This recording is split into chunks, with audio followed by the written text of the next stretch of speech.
ಕರ್ನಾಟಕ ಗಾಂಧಿ ಸ್ಮಾರಕ ನಿಧಿಗೆ ಆಮೇಲೆ ಈ ಕಾರ್ಯಕ್ರಮದಲ್ಲಿ ಗಾಂಧಿ ಕಥನವನ್ನು ಹಿನ್ನೆಲೆ ಒಳಗಡೆ ಗಾಂಧಿ ಕಥನದ ಉಸಿರೇ ಗ್ರಾಮ ಸ್ವರಾಜ್ಯ ಎಂಬ ವಿಷಯವಾಗಿ ಮಾತನಾಡಲಿಕ್ಕೆ ನನಗೆ ಜವಾಬ್ದಾರಿಯನ್ನು ಕೊಟ್ಟು ಗಾಂಧಿಯನ್ನು ಮತ್ತೊಮ್ಮೆ ಓದಿಕೊಳ್ಳುವ ಒಂದು ಅವಕಾಶವನ್ನು ಸೃಷ್ಟಿಸಿಕೊಟ್ಟಿದ್ದಕ್ಕೆ ಮಂಗಳೂರು ವಿಜಯ ಸರ್ಗೆ, ಗೋವಿಂದಯ್ಯ ಸರ್ಗೆ, ಉಮಾಪತಿ ಅವರಿಗೆ ಮತ್ತು ವಿಜಯಕುಮಾರ್ ಸರ್ಗೆ ಧನ್ಯವಾದಗಳನ್ನು ಹೇಳ್ತೇನೆ. ಗಾಂಧಿ ಕಥನ ನಾನು ಯಾರನ್ನೂ ಅಡ್ರೆಸ್ ಮಾಡಕ್ಕೆ ಹೋಗಲ್ಲ, ಟೈಮ್ ಆಗ್ತದೆ. ಗಾಂಧಿ ಕಥನ ಇದು ಬಿಡುಗಡೆ ತುಮಕೂರಲ್ಲಿ ಆಗಿತ್ತು. ಅವತ್ತು ನಾನು ಭಾಗವಹಿಸಿ ಪುಸ್ತಕವನ್ನು ತಗೊಂಡಿದ್ದೆ. ಆಮೇಲೆ ನಮ್ಮ ಡಿ.ಆರ್. ಪಾಟೀಲ್ ಸಾಹೇಬರು ಇದನ್ನು ಒಂದು ವ್ರತದ ರೀತಿ ಒಳಗಡೆ ಗಾಂಧಿಯನ್ನು ಇಡೀ ರಾಜ್ಯ ತುಂಬ ಒತ್ತು ಓದಿಸಿದ್ದು. ಕೊನೆಯಲ್ಲಿ ಅವ್ರ ಜೊತೆಲೆ ನಾನು ನಾಗಭೂಷಣ್ ಸರ್ನ ಭೇಟಿಯಾಗಿ ಅವ್ರ ಮನೇಲಿ ಒಂದು ಊಟ ಮಾಡಿ ಅವ್ರ ಜೊತೆ ಇದ್ರ ಬಗ್ಗೆ ಸುದೀರ್ಘವಾಗಿ ಚರ್ಚೆ ಮಾಡಿದ್ದು ನನ್ನ ಬದುಕಿನ ಬಹಳ ದೊಡ್ಡ ಭಾಗ್ಯದ ಕ್ಷಣಗಳಲ್ಲಿ ಅದು ಒಂದು ಅಂತ ಹೇಳಿ ನಾನು ಭಾವಿಸ್ತೇನೆ. ಇವತ್ತು ಅದೇ ಕೃತಿಯ ಹಿನ್ನೆಲೆ ಒಳಗಡೆ ನನ್ನ ಅನುಭವಗಳನ್ನು ಗಾಂಧಿ ಭವನದಲ್ಲಿ ನಿಂತು ಮಾತನಾಡುತ್ತಾ ಇರೋದು ನನ್ನ ಜೀವನದ ಮತ್ತೊಂದು ಭಾಗ್ಯದ ಒಂದು ದಿನ ಮತ್ತು ಕ್ಷಣ. ಅದಕ್ಕೆ ಕೇಳೋದಕ್ಕೆ ಹಿರಿಯರಾದ ಡಿ.ಆರ್. ಪಾಟೀಲ್ ಸಾಹೇಬರು, ಗೋರ್ಪಡೆ ಸಾಹೇಬರು, ನಾರಾಯಣ ಸ್ವಾಮಿ ಹಿರಿಯರು ಎಲ್ಲರೂ ಇರೋದು. ನನಗೆ 3 ದಿನದಿಂದ ನಿದ್ದೆನೂ ಬಂದಿಲ್ಲ. ಒಂದು 3 ದಿನದಲ್ಲಿ ಪುಸ್ತಕ ತಿರ್ಗಾ ಓದಿದೆ, ಪೂರ ಕೂತು ಗಂಭೀರವಾಗಿ ಓದಬೇಕು ಅಂತ. ಮೊದಲ 2 ಸತಿ ಓದಿದ್ದೆ ನಾನು, ಕೋವಿಡ್ ಸಂದರ್ಭದಲ್ಲಿ 2 ಸತಿ. ಇದನ್ನು ಓದ್ತಾ ಓದ್ತಾ ಓದ್ತಾ ಓದ್ತಾ ಈಗ ನಮ್ಮ ಮಂಗಳೂರು ವಿಜಯ ಸರು ಯುವಕರು ಇವತ್ತು ಅಪೋಟ ಹಿಡ್ದಿಲ್ಲ ಅಂತಾರೆ. ಗಾಂಧಿನ ಮುಟ್ಟೋದಿದೆಯಲ್ಲ, ಅದನ್ನು ಒಪ್ಕೊಳ್ಳೋದು ಬಹಳ ಕಷ್ಟದ ಕೆಲಸ. ಬೇರೆ ಯಾರು ಬೇಕಾದ್ರೂ ಈಸಿಯಾಗಿ ಫಾಲೋ ಮಾಡ್ಬೋದು. ಒಬ್ರು ಹೋರಾಟಗಾರ ಇರ್ತಾರೆ, ಇನ್ನೊಬ್ರು ಏನೋ ಕಾನೂನು ಏನೋ ಹೇಳಿದ್ದಾರೆ. ಬಟ್ ಗಾಂಧಿ ನೇರವಾಗಿ ಮನುಷ್ಯನ ಬಗ್ಗೆ, ಮನುಷ್ಯನ ನೈತಿಕತೆಯ ಬಗ್ಗೆ ಮಾತಾಡಿರೋದ್ರಿಂದ ಅದು ತುಂಬ ಜನಕ್ಕೆ ಅವನನ್ನು ಒಪ್ಕೊಳ್ಳೋದು ಬಹಳ ಕಷ್ಟ. ಅದಕ್ಕೆ ಟೈಮ್ ತಗೊಳುತ್ತೆ.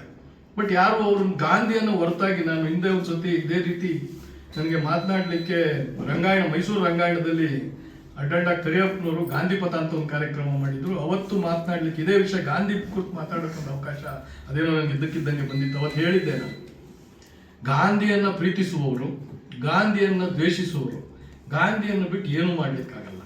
ಗಾಂಧಿ ಇದು ಅವನು ದ್ವೇಷ ಮಾಡೋಕ್ಕಾದ್ರೂ ಗಾಂಧಿ ಬೇಕು, ಪ್ರೀತಿಸೋಕ್ಕಾದ್ರೂ ಗಾಂಧಿ ಬೇಕು. ಈ ನೆಲದಲ್ಲಂತೂ ಸಾಧ್ಯನೇ ಇಲ್ಲ. ಗಾಂಧಿನ ಹೊರತುಪಡಿಸಿ ಯಾವುದೇ ಚರ್ಚೆಯನ್ನು ಯಾವುದೇ ವಿಷಯದಲ್ಲಿ ಚರ್ಚೆ ಮಾಡಲಿಕ್ಕೆ ಸಾಧ್ಯ ಆಗೋದಿಲ್ಲ.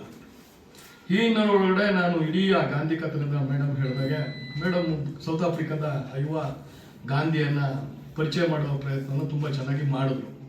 ನಾನು ಒಟ್ಟಾರೆ ಗಾಂಧಿಯ ಇಡೀ ಬದುಕಿನ ಹಿನ್ನೆಲೆ ಕಥನ ಅಂತಂದರೆ, ನನಗಿದು ಕಥನ ಅಂತ ಹೆಸರಿಟ್ಟಿದ್ದು ಯಾಕೋ ನನಗೆ 3ನೇ ಸತಿ ಓದಿದಾಗ ಕಥನ ಪದ ಸರಿ ಹೋಗ್ಲಿಲ್ವೇನೋ ಅಂತ. ಯಾಕೆಂದರೆ ಇದನ್ನು ನಾಗಭೂಷಣ್ ಸರ್ ಅವರು ಎಲ್ಲೂ ಕಥೆ ರೂಪದಲ್ಲಿ ಹೇಳಿಲ್ಲ.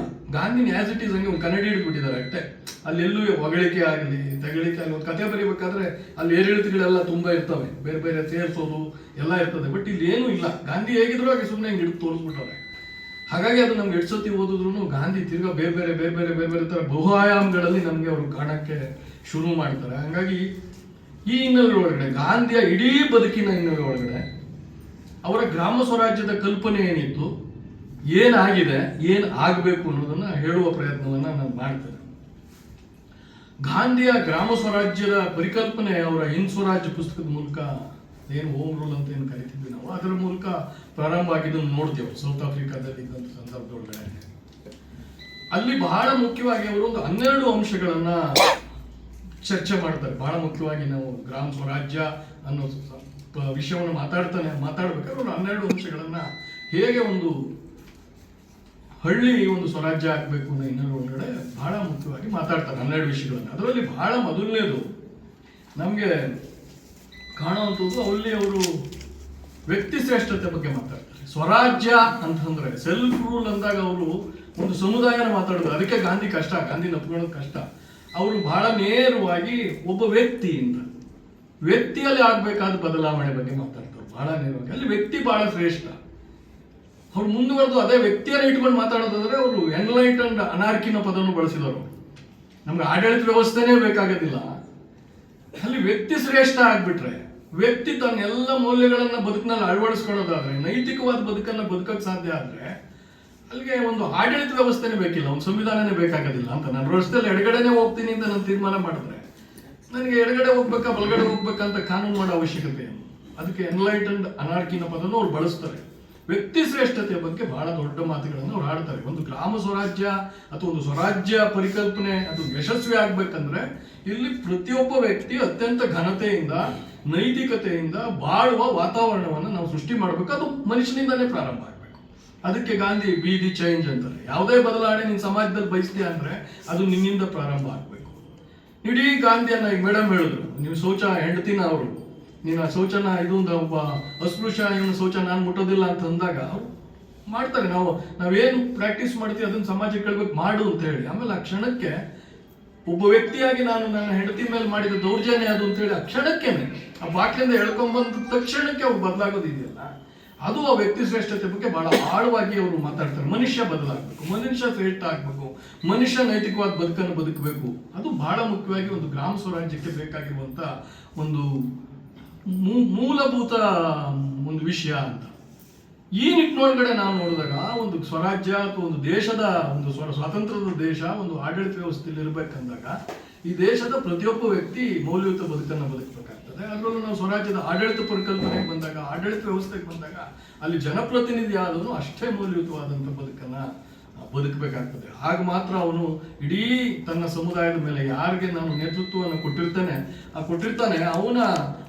ಅವರುಗಳ ಮೇಲೆ ಒಂದು ಪ್ರಭಾವವನ್ನು ಬೀರಿ ಅದನ್ನು ಮುನ್ನಡೆಸಲಿಕ್ಕೆ ಸಾಧ್ಯ ಆಗ್ತದೆ. ಅಲ್ಲಿ ಗಾಂಧಿ ಬಹಳ ದೊಡ್ಡ ಯಶಸ್ಸನ್ನು ಕಾಣ್ತಾರೆ ಒಬ್ಬ ವ್ಯಕ್ತಿಯಾಗಿ. ನೋಡಿ, ಈ ಕಾಲಕ್ಕೆ ವಾಟ್ಸಪ್ ಇಲ್ಲ, ಇದಿಲ್ಲ. ಇವತ್ತೊಂದು ಕ್ರಾಕ್ರೋಚ್ ಜನತಾ ಪಾರ್ಟಿ ಒಂದು ಸಣ್ಣ ಪೋಸ್ಟ್ ಇಡೀ ಪ್ರಪಂಚದಲ್ಲಿ, ಇಡೀ ಭಾರತದಲ್ಲಿ ಸಂಚಲನ ಮಾಡಿತು. ಅವತ್ತಿನ ಯೋಚನೆ ಮಾಡಿ ನೀವು 100 ವರ್ಷದ ಹಿಂದೆ, 150 ವರ್ಷದ ಹಿಂದೆ ಗಾಂಧಿ ಅಲ್ಲೆಲ್ಲೋ ಕಲ್ಕತ್ತಾದಲ್ಲಿ ಕೂತು ಹೇಳಿಕೆ ಕೊಟ್ರೆ ನನ್ನೂರಲ್ಲಿ ಗಲಾಟೆ ಆಗೋದು, ಜನ ಬರೋದು. ಬಟ್ ಯಾಕೆ ಸಾಧ್ಯ ಆಗ್ತಿತ್ತು?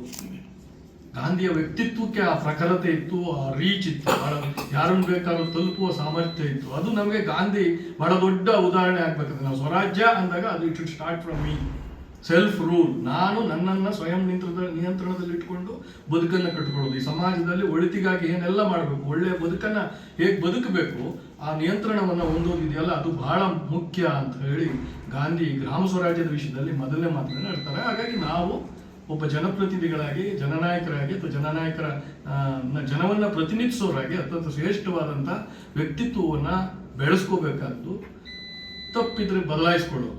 ನಾನಿದನ್ನು ಓದ್ತಾ ಶುರು ಮಾಡಿದಾಗ ಇದನ್ನು ಮಾತಾಡಕ್ಕೆ ನನ್ನ ನನ್ನ ಪ್ರಶ್ನೆ ತುಂಬ ಕಾಡಕ್ಕೆ ಶುರು ಆಗ್ಬಿಡ್ತು ಸರ್. ನನಗೆ ತುಂಬ ಇವತ್ತು ಬೆಳಿಗ್ಗೆನೂ ನಾನು ಎದ್ದಾಗ ನನ್ನ ಹೆಂಡತಿಗೆ ಹೇಳಿದೆ, ಇದನ್ನ ಇವತ್ತು ಒಂದು ಉಪನ್ಯಾಸ ಮಾಡಕ್ಕೆ ಹೋಗ್ಬೇಕಾಗಿದೆ, ಅದು ಗಾಂಧಿ ಬಗ್ಗೆ ಹೋಗಬೇಕಾ ಬೇಡವಾ ಅನ್ನೋ ಪ್ರಶ್ನೆಯನ್ನು ಬರುತ್ತೆ. ಒಪ್ಕೊಂಬಿಟ್ಟಿದ್ದೀನಿ. ಯಾಕೆ? ಗಾಂಧಿ ಯಾರಿಗಾರ ಇನ್ನೊಂದು ಹೇಳ್ಬೇಕಾದ್ರೆ ನಾನು ಸರಿ ಇರಬೇಕು ಅಂತ. ನಾನು ವಾಪಸ್ ನನ್ನ 55-56 ವರ್ಷದ ಬದುಕು ನೋಡಿದ್ರೆ ಬಹಳ ಇದಕ್ಕೆ ವಿಪರ್ಯಾಸವಾದ ಬದುಕನ್ನು ನಾವು ಬದುಕಿದ್ದೀವಿ, ಗೊತ್ತಿಲ್ಲದೆ ನೋಡಿ ಬದುಕಿಬಿಟ್ಟಿದ್ದೀವಿ. ಆಮೇಲೆ ಆ ಕ್ಷಣಕ್ಕೆ ನನಗೆ ಹೊಳೆದಿದ್ದೇನೆಂದ್ರೆ ಗಾಂಧಿ ತಪ್ಪುಗಳನ್ನು ಮಾಡ್ತಾ ತಿದ್ದುಕೊಳ್ತಾ ಗಾಂಧಿನೇ ಉತ್ತರನ ಹೇಳ್ಬಿಟ್ಟಿದೆ. ನಾವೇನು ತಪ್ಪು ಮಾಡ್ತೀವಿ ತಿದ್ದುಕೊಂಡು ಮುಂದಿನ ಬದುಕಿನಲ್ಲಿ ಅಳವಡಿಸ್ಕೊಳ್ಬೇಕು ಅಂತ. ಆ ನಿಟ್ಟಿನಲ್ಲಿ ಒಂದಷ್ಟು ನನ್ನ ಬದುಕಿನ ಬದಲಾವಣೆಗೆ ಇವತ್ತಿನ ಉಪನ್ಯಾಸ ಅಥವಾ ನಾನು ಮಾಡೋ ಮಾತುಗಳು ನನ್ನ ವೈಯಕ್ತಿಕ ಬದಲಾವಣೆಗೆ ಕಾರಣ ಆಗುತ್ತೆ ಅನ್ನೋ ಕಾರಣಕ್ಕೆ ಒಪ್ಪಿಕೊಂಡು ಧೈರ್ಯವಾಗಿ ಬಂದು ಮಾತಾಡ್ತಿದ್ದೀನಿ. ಎರಡನೇದವರು ನಮ್ಮಿಂದ ಬಯಸೋದು ಅಥವಾ ಈ ಗ್ರಾಮ ಸ್ವರಾಜ್ಯದ ಹಿನ್ನೆಲೆಗಳು ಬಯಸೋದು ದೈಹಿಕ ಶ್ರಮ. ಯಾವುದೇ ಶ್ರಮ ಇಲ್ದಲೇ ಯಾವುದನ್ನು ನಾವು ಊಟ ಮಾಡಬಾರ್ದು. ಅವ್ರಿಗೆ ಅದಕ್ಕೊಂದು ಬಹಳ ಸರಳವಾಗಿ ಹೇಳ್ತಾರೆ. ಏನಂದ್ರೆ ಒಬ್ಬ ವೈದ್ಯ ಇರ್ಬೋದು, ಒಬ್ಬ ಶಿಕ್ಷಕ ಇರ್ಬೋದು, ಒಬ್ಬ ಲಾಯರ್ ಇರ್ಬೋದು, ಆ ವೃತ್ತಿ ದುಡಿಮೆಗೆ ಮಾರ್ಗ ಆಗಬಾರ್ದು ಅಂತ. ಅಂದ್ರೆ ನಿಮ್ಮ ಬೌದ್ಧಿಕ ಶ್ರಮದ ಮೇಲೆ ನೀವು ದುಡಿತೀರಿ, ಅಲ್ಲಿ ನೀವು ಸರ್ವಿಸ್ ಮಾಡಬೇಕು. ನೀವು ಲಾಯರ್ ಆಗಿರ್ಲಿ, ಶಿಕ್ಷಕ ಆಗಿರ್ಲಿ, ವೈದ್ಯ ಆಗಿರ್ಲಿ, ಇದನ್ನ ಸೇವೆ ಅಂತ ಮಾಡಬೇಕು. ದೈಹಿಕ ಶ್ರಮದ ಮೂಲಕ ದುಡಿದು ಅನ್ನ ತಿನ್ಬೇಕು. ಇದು ಅವರ ಬಹಳ ಪ್ರಮುಖವಾದ ಎರಡನೆಯ ತತ್ವ. ಮೂರನೇದವರು ಸಮಾನತೆ ಬಗ್ಗೆ ಮಾತಾಡ್ತಾರೆ. ಇದು ಬಹಳ ಮುಖ್ಯ, ಬಹಳ ವಿಸ್ತೃತವಾಗಿ ಚರ್ಚೆ ಆಗ್ಬೇಕಾದ ವಿಷಯ. ಈ ಪುಸ್ತಕವನ್ನು ಓದ್ತಾ ನನಗೆ ತುಂಬಾ ಈ ಸಮಾನತೆ ವಿಷಯ ಬಂದಾಗ ಅಂಬೇಡ್ಕರ್ ಮತ್ತು ಗಾಂಧಿಯ ನಡುವೆ ಆಗಿರೋ ಸಂವಾದ ಬಹಳ ಮುಖ್ಯ ಅನ್ನತ್ತೆ. ಯಾರು ಇವತ್ತು ಅಂಬೇಡ್ಕರ್ ರೈಟ್ಗಳು ಗಾಂಧಿಯನ್ನವರು ಅಂಬೇಡ್ಕರ್ಗಳನ್ನ ಒಬ್ರಿಗೊಬ್ರು ಪ್ರತಿಸ್ಪರ್ಧಿಯಾಗಿ ನೋಡ್ತಾ ಹೋಗ್ತಾರೆ, ಅವ್ರು ಇವನ್ನ ಓದಬೇಕು. ಈ ಪುಸ್ತಕನ ಬಹಳ ಮುಖ್ಯವಾಗಿ ಓದಬೇಕು.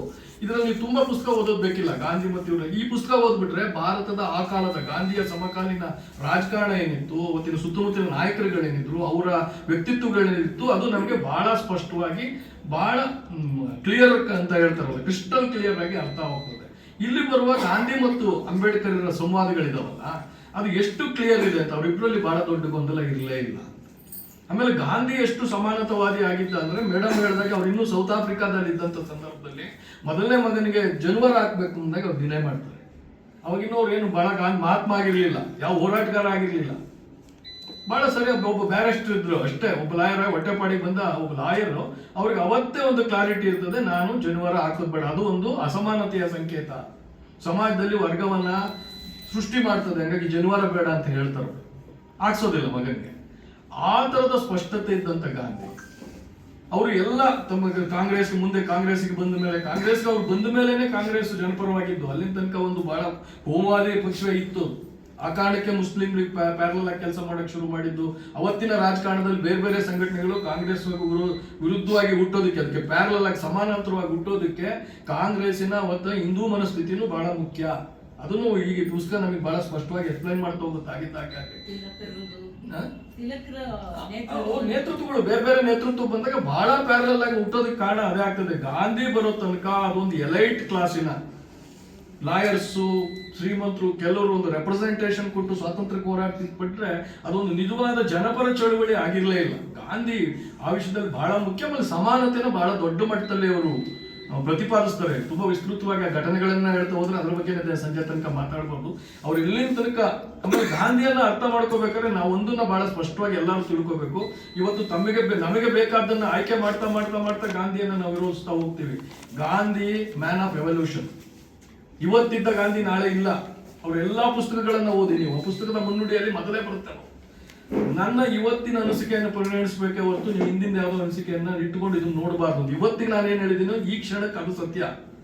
Man of evolution. ಅವರು ಶುರುನಲ್ಲಿ ಒಂದು ವರ್ಣಧರ್ಮವನ್ನು ಒಪ್ಕೊಂಡಿದ್ರು, ಕೊನೆ ಬರ್ತಾ ಸಂಪೂರ್ಣವಾಗಿ ಅದು ವಿರೋಧಿ ಆಗ್ತಾರೆ. ಕೊನೆಗೆ ಮಗನ ಅಂತರ್ಜಾತಿ ವಿವಾಹ ಮಾಡ್ತಾರೆ. ಆಮೇಲೆ ಅಂತರ್ಜಾತಿ ವಿವಾಹ ಹಾಕಿದ್ರೆ ನಾನು ಯಾವುದು ಮದುವೆಗೆ ಬರೋದಿಲ್ಲ ಅಂತ ಹೇಳುವಷ್ಟು ಮಟ್ಟಿಗೆ ಅವ್ರು ಹೋಗ್ತಾರೆ. ನೀವು ಆಶ್ರಮದಲ್ಲಿ ಯಾವುದು ನೀವು ಇದು ಸಬರ್ಮತಿ ಆಶ್ರಮ ಮಾಡಿದಾಗ ಒಬ್ಬ ಅಸ್ಪೃಶ್ಯದ ಇವರು ಸಮಾಜ ಇದಕ್ಕೆ ಆಶ್ರಮಕ್ಕೆ ಬರಬೇಕು ಅಂತ ಸಂದರ್ಭದೊಳಗಡೆ ಎಲ್ಲ ವಿರೋಧ ಮಾಡಿದ್ರು ಅವರು ದುಡ್ಡೇ ಕೊಡೋದಿಲ್ಲ ಅಂತ ಹೇಳ್ತಾರೆ. ಅದಕ್ಕೆ ಸ್ಪಾನ್ಸರ್ ಮಾಡ್ತಿದ್ದವ್ರು, ಅದಕ್ಕೆ ಟ್ರಸ್ಟಿಗೆ ಕೊಡೋದಿದ್ರು ಪರವಾಗಿಲ್ಲ, ನಾವು ಒಳಗೆ ತಗೋತೀನಿ, ಅವ್ರು ನಮ್ಮ ಜೊತೆ ಬದುಕ್ತೀನಿ ಅಂತ ಆ ಮಟ್ಟದ ಕಠೋರದ ನಿಲುವನ್ನ, ಸ್ಪಷ್ಟ ನಿಲುವನ್ನ ಹೊಂದಿದ್ದವರು ಗಾಂಧಿ. ಆ ತರದ ಒಂದು ಸಮಾನತೆಯ ಪರಿಕಲ್ಪನೆಯನ್ನ ಕೊಟ್ಟವರು ಗಾಂಧಿ. ಒಂದು ಹಳ್ಳಿ ಅಂದ್ರೆ, ಒಂದು ಗ್ರಾಮ ಸ್ವರಾಜ್ಯ ಅಂದ್ರೆ ಅಲ್ಲಿ ಅಸಮಾನವಾದಂಥ ಸಮಾಜ ಇರಬಾರ್ದು, ಒಂದು ಸಮಾನವಾದ ಸಮಾಜ ಇರಬೇಕು ಅಂತ ಹೇಳಿ ಬಯಸಿದವರು, ಅದನ್ನ ಪ್ರಾಕ್ಟೀಸ್ ಮಾಡಿದವರು ಗಾಂಧಿ. ಗ್ರಾಮ ಸ್ವರಾಜ್ಯ ಯಶಸ್ವಿ ಆಗ್ಬೇಕಂದ್ರೆ, ಒಂದು ಹಳ್ಳಿ ಇವತ್ತು ಉದ್ಧಾರ ಆಗ್ಬೇಕಂದ್ರೆ ಅಲ್ಲಿ ಬಹಳ ಸಮಾನತೆ ಇರಬೇಕು. ಅದನ್ನ ಇವತ್ತಿನ ನಮ್ಮ ಪಂಚಾಯತ್ ರಾಜ್ ವ್ಯವಸ್ಥೆ ಬಹಳ ಸ್ಪಷ್ಟವಾಗಿ ಕಟ್ಕೊಡ್ತದೆ. ಇವತ್ತು ಎಲ್ಲಿ ಕಟ್ಕೊಡ್ತದೆ? ಇವತ್ತು ಧಕ್ಕೆ ಬಂದಿದೆ, ಬಟ್ ಆದ್ರೆ ಎಲ್ಲಿ ಕಟ್ಕೊಡುತ್ತೆ ನೋಡಿ, ಎಲ್ಲ ಜಾತಿ ಧರ್ಮಗಳವರಿಗೆ ಇವತ್ತು ಪಂಚಾಯತ್ ರಾಜ್ ವ್ಯವಸ್ಥೆಯಲ್ಲಿ ರೆಪ್ರೆಸೆಂಟೇಟಿವ್ಸ್ ಆಗುತ್ತೆ. ಸಮುದಾಯವನ್ನ ಪ್ರತಿನಿಧಿಸುವ ಒಂದು ವ್ಯವಸ್ಥೆ ಇವತ್ತು ಗ್ರಾಮ ಸ್ವರಾಜ್ಯದಲ್ಲಿದೆ. ಅದು ಬಹಳ ಮುಖ್ಯ. ಇವತ್ತು ನಾನು ಅದಕ್ಕೆ ಯಾವಾಗಲೂ ಹೇಳ್ತಿರ್ತೀವಿ, ನಾವು ನಮ್ಮ ಸಂಘಟನೆಯಿಂದ ಘೋಷಣೆ ಏನಿದೆ ಅಂದ್ರೆ, ನೀವು ಪಂಚಾಯತ್ ರಾಜ್ ಚುನಾವಣೆಗಳನ್ನ ಮಾಡದೇ ಇರೋದ್ರ ಮೂಲಕ ಸಾಮಾಜಿಕ ನ್ಯಾಯದ ವಿರುದ್ಧವಾದ ನಡೀತಿದ್ದೀರಿ. ಯಾರಿಗೆ ಸಮಾನವಾದ ಅವಕಾಶಗಳಿದ್ವು ಅವನ್ನ ಧಿಕ್ಕರಿಸಿ ನೀವು ಯಾರೋ ಕೆಲವರು ಆಡಳಿತ ಮಾಡ್ತಿದ್ದೀರಿ ಅಂತ. ಇಲ್ಲಿ ಬಹಳ ಗ್ರಾಮ ಸ್ವರಾಜ್ಯ ಪರಿಕ ಸಮಾನತೆ ಬಹಳ ದೊಡ್ಡ ಮಟ್ಟದಲ್ಲಿ ಕೆಲಸ ಮಾಡೋದು ನಾವು ನೋಡ್ತೀವಿ. ಆ ವಿಷಯದಲ್ಲಿ ನಾವು ಬಹಳ ಸುದೀರ್ಘವಾಗಿ ಅದು ಗಂಭೀರವಾಗಿ ಯೋಚನೆ ಮಾಡಿ ಇದನ್ನ ಸ್ಥಾಪಿಸೋ ಕೆಲಸವನ್ನು ನಾವು ಮಾಡಬೇಕು. ಇನ್ನೊಂದು ಬಹಳ ಮುಖ್ಯವಾದಂದು ಅಂದ್ರೆ ಧರ್ಮ ದರ್ಶಿತ್ವ, ಅಂದ್ರೆ ಟ್ರಸ್ಟಿಶಿಪ್ ಬಗ್ಗೆ ತುಂಬಾ ಚೆನ್ನಾಗಿ ಮಾತಾಡ್ತಾರೋ.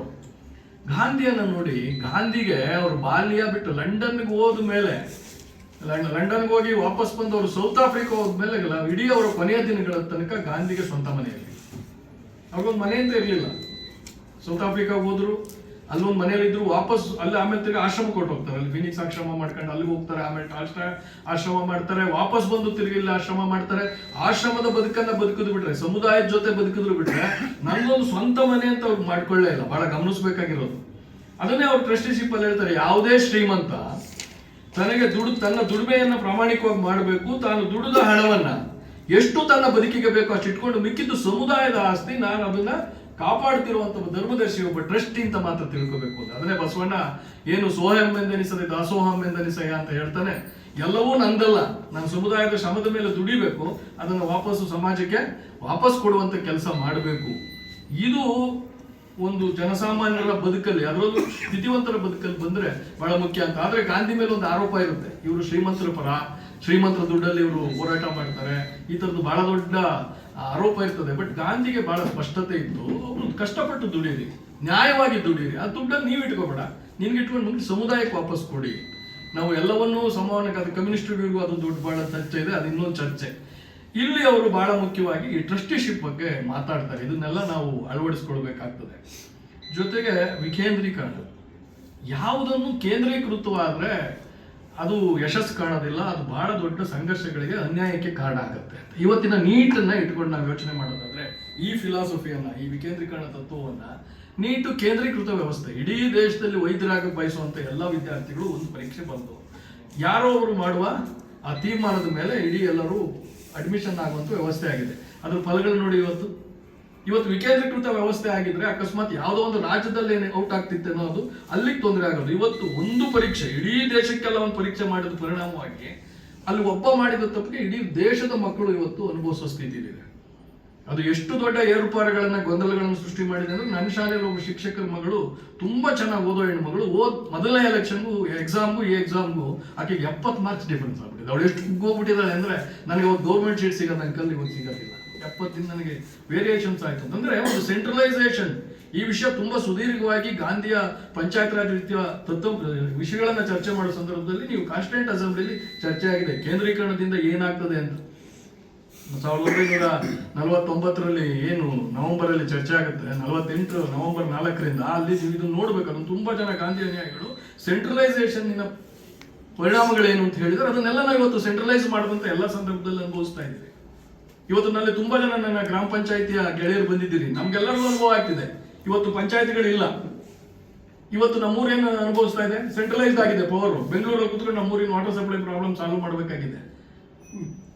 ಇವತ್ತು ಅವ್ರನ್ನ ಕೇಳೋರೇ ಇಲ್ಲ, ಜನರ ಸಮಸ್ಯೆಗಳನ್ನು ಕೇಳೋದಿಲ್ಲ. ಯಾವತ್ತು ಕೇಂದ್ರೀಕೃತ ವ್ಯವಸ್ಥೆ ಏನಿದೆಯಲ್ಲ ಅದು ಒಳ್ಳೇದಲ್ಲ ಅಂತ. ಅದನ್ನೇ ಅವರು ಆಹಾರದ ಬೆಳವಣಿಗೆ ಇರ್ಬೋದು, ಕೈಗಾರಿಕೆಗಳಿರ್ಬೋದು, ಯಾವ ಶಿಕ್ಷಣ ಇರ್ಬೋದು, ಎಲ್ಲವೂ ವಿಕೇಂದ್ರೀಕರಣಗೊಳ್ಳಬೇಕು. ಆಯಾ ಸ್ಥಳಕ್ಕೆ, ಆಯಾ ಪ್ರದೇಶಕ್ಕೆ ಬೇಕಾದ ಶಿಕ್ಷಣ ವ್ಯವಸ್ಥೆ, ಆ ಪ್ರದೇಶಕ್ಕೆ ಬೇಕಾದ ಆಹಾರದ ಬೆಳವಣಿಗೆ ಎಲ್ಲವನ್ನು ವಿಕೇಂದ್ರೀಕೃತ ವ್ಯವಸ್ಥೆಯಲ್ಲಿ ಬೆಳಿಬೇಕು, ಮಾಡಬೇಕು ಅಂತಕ್ಕಂಥ ಒಂದು ತತ್ವವನ್ನು ಅವರು ಗ್ರಾಮ ಸ್ವರಾಜ್ಯ ಪರಿಕಲ್ಪನೆ ಒಳಗಡೆ ನಮ್ಗೆ ಹೇಳ್ತಾರೆ. ಆಮೇಲೆ ಸ್ವದೇಶಿ ಅಂದ್ರೆ, ಸ್ವದೇಶಿ ಅಂದ ತಕ್ಷಣ ನಮ್ಮ ದೇಶದ್ದು ಅಂತಲ್ಲ, ನಾನು ವಾಸ ಮಾಡುವ ಸುತ್ತಮುತ್ತಲೇ ಇರುವಂತ ಏನೇನಿದೆ ಅಲ್ಲಿ ಬೆಳೆಯುವ ಆಹಾರ ಇರ್ಬೋದು, ಅಲ್ಲಿರುವ ವಸ್ತುಗಳನ್ನ ಇಟ್ಕೊಂಡು ಮನೆಗಳನ್ನು ಕಟ್ಟೋದಿರ್ಬೋದು, ಅಲ್ಲಿಯ ಸ್ಥಳೀಯ ಕುಶಲ ಕೈಗಾರಿಕೆಗಳನ್ನು ಬೆಳೆಸೋದಿರ್ಬೋದು.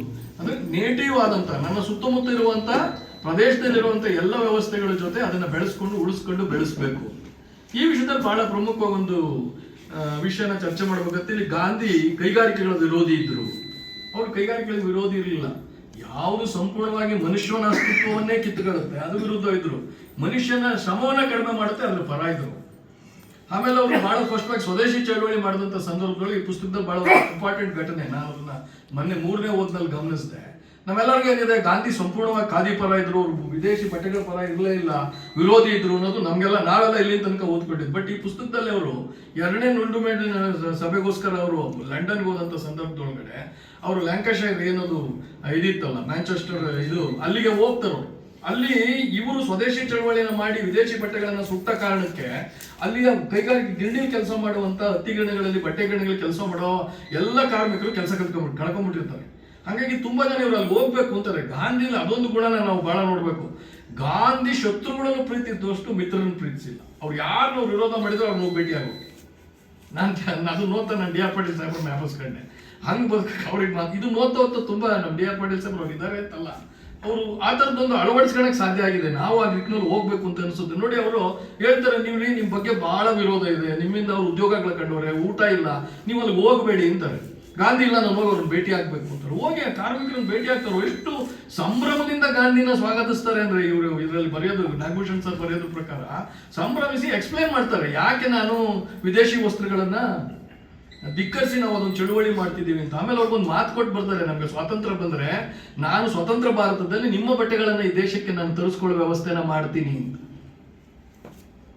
ನೋಡಿ, ಇದನ್ನ ನಾವು ಮಾತಾಡೋದೇ ಇಲ್ಲ. ನಾವು ಗಾಂಧಿ ಸಂಪೂರ್ಣ ಎಲ್ಲ ತಿರಸ್ಕರಿಸ್ಬಿಟ್ಟಿದ್ರು. ಒಂದು ಎಷ್ಟು ಬೇಕೋ ಅಷ್ಟು ತಗೊಂಡು ನಾವು ಮಾತಾಡ್ತಾ ಹೋಗ್ತೀವಿ ತುಂಬಾ ವಿಷಯಗಳಲ್ಲಿ.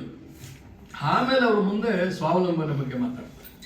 ಅಂದ್ರೆ ಒಂದು ಹಳ್ಳಿ ಸಂಪೂರ್ಣ ಸ್ವಾವಲಂಬಿ ಗ್ರಾಮ ಆಗ್ಬೇಕು. ಅದಕ್ಕೆ ತನಗೆ ಬೇಕಾದ ಆಹಾರ ಇರ್ಬೋದು, ಶಾಲೆ ಇರ್ಬೋದು, ಅಲ್ಲಿರುವ ಎಲ್ಲ ವ್ಯವಸ್ಥೆಯನ್ನ ತನ್ನೂರಲ್ಲಿ ತಾವು ಮಾಡಿಕೊಳ್ಳುವಂತ ಒಂದು ವ್ಯವಸ್ಥೆ ಇರಬೇಕು.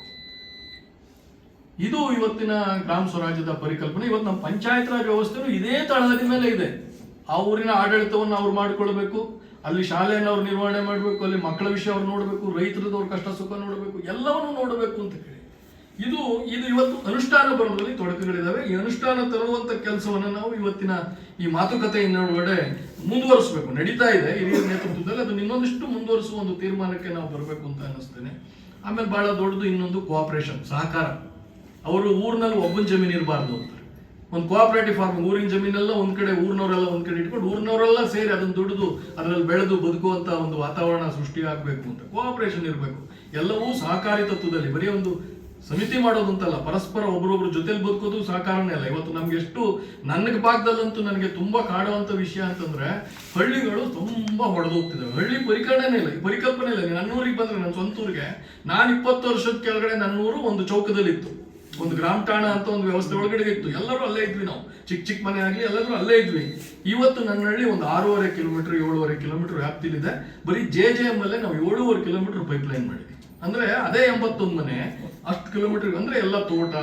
ಏನಕ್ಕೆ ಯಾಕೆ ಮನೆ ಅಲ್ಲಿ ಕಟ್ಕೊಂಡು ಹೋಗ್ತೀರಿ? ಇಲ್ಲ ಸೈಟ್ ಇತ್ತಲ್ಲ ಇಲ್ಲೇ ಕಟ್ಕೊಳ್ಳಿ ಅಂದ್ರೆ ಯಾರು ಸವಾಸ ಬೇಡಣ, ಆರಾಮಾಗಿ ನಮ್ಮ ಪಾಡಿಗೆ ನಾವು ಇದ್ಬಿಡ್ಬೇಕು, ಅಕ್ಕಪಕ್ಕ ಸುಮ್ಮನೆ ಕೆತ್ತಿ. ಅಂದ್ರೆ ನಮಗೆ ಒಬ್ರೊಬ್ರು ಸಹಕಾರದಲ್ಲಿ ಬದುಕೋದೇ ಗೊತ್ತಿಲ್ಲ. ಆ ಸಾಮರ್ಥ್ಯವನ್ನೇ ನಾವು ಕಳ್ಕೊಂತ ಇದ್ದೀವಿ. ಇವತ್ತು ನಾವು ಇವತ್ತಿನ ಪುನರ್ಸ್ಥಾಪನೆ ಮಾಡಬೇಕಾಗಿದೆ. ಇದು ದಿನ ನಾವು ಈ ತರ ಛಿದ್ರ ಆಗ್ತಾ ಹೋದ್ರೆ ಮನಸ್ಸುಗಳು ದೂರ ಆದ್ರೆ, ಊರಲ್ಲಿ ಇವತ್ತು ಒಂದು ಊರಿನ ಉತ್ಸವ ಆದ್ರೆ ಎಷ್ಟೋ ಜನ ಬರೋದಿಲ್ಲ.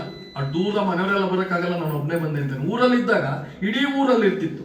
ಊರಿನ ಯಾವುದೋ ಒಂದು ಕಾರ್ಯಕ್ರಮ ಆದ್ರೆ ಇವತ್ತಂಗಿಲ್ಲ, ರೆಪ್ರೆಸೆಂಟ್ ಮಾಡ್ತಾರೆ, ಯಾರೋ ಒಬ್ರು ಬರ್ದಿದ್ರು ತಪ್ಪಾಗತ್ತೆ ಅಂತ. ಇದು ಬಹಳ ಮುಖ್ಯ ಇವತ್ತಿನ ಸಂದರ್ಭದಲ್ಲಿ. ಸಹಕಾರ ತತ್ವವನ್ನು ಪುನರ್ಸ್ಥಾಪನೆ ಮಾಡೋದಿದೆಯಲ್ಲ, ಆಯ್ತು ದೂರ ಮನೆ ಕಟ್ಕೊಂಡಿದ್ದೀರಿ, ಬಟ್ ಒಟ್ಟಿಗೆ ಬದುಕೋದು ಹೆಂಗೆ? How to live together. ಅಸಹಿಷ್ಣುತೆ ಅನ್ನೋದನ್ನ ಎಷ್ಟು ನಮ್ಮ ಮನಸ್ಸಿಗೆ ತುಂಬ್ತಿದ್ದಾರೆ. ನಾವು ಅದನ್ನೇ ಆರಾಮಾಗಿ ಸಪರೇಟ್ ಇರೋದು, ಒಬ್ಬನೇ ಇರೋದೇ ಸ್ವಾತಂತ್ರ್ಯ ಅಂತ ತಿಳ್ಕೊಂಡ್ಬಿಟ್ಟಿದ್ದೀವಿ. ಇದನ್ನ ಇವತ್ತು ಬಹಳ ಗಂಭೀರವಾಗಿ ಆಲೋಚನೆ ಮಾಡಿ ನಾವು ಇದನ್ನ ಪುನರ್ಸ್ಥಾಪಿಸೋ ಕೆಲಸ ಮಾಡಬೇಕು. ಸತ್ಯಾಗ್ರಹ ಅದು ಇವತ್ತು ನಮ್ಮ ಭಾರತದ ಅಂದ್ರೆ ಪ್ರಪಂಚದ ಎಲ್ಲ ಜನರ ಬದುಕಿನ ಭಾಗ ಆಗಿದೆ ಈ ಸತ್ಯಾಗ್ರಹ. ಇವತ್ತು ಯಾರೇ ಆಗ್ಲಿ ಗಾಂಧಿಯನ್ನ ಪ್ರೀತಿಸುವವರು ಹೋರಾಟ ಮಾಡಬೇಕು ಅಂದ್ರೂ ಸತ್ಯಾಗ್ರಹನೇ ಮಾಡಬೇಕು, ಗಾಂಧಿಯನ್ನ ದ್ವೇಷಿಸುವವರು ಹೋರಾಟ ಮಾಡಬೇಕು ಅಂದ್ರೂ ಸತ್ಯಾಗ್ರಹನೇ ಮಾಡಬೇಕು, ಬೇರೆ ಮಾರ್ಗವೇ ಇಲ್ಲ.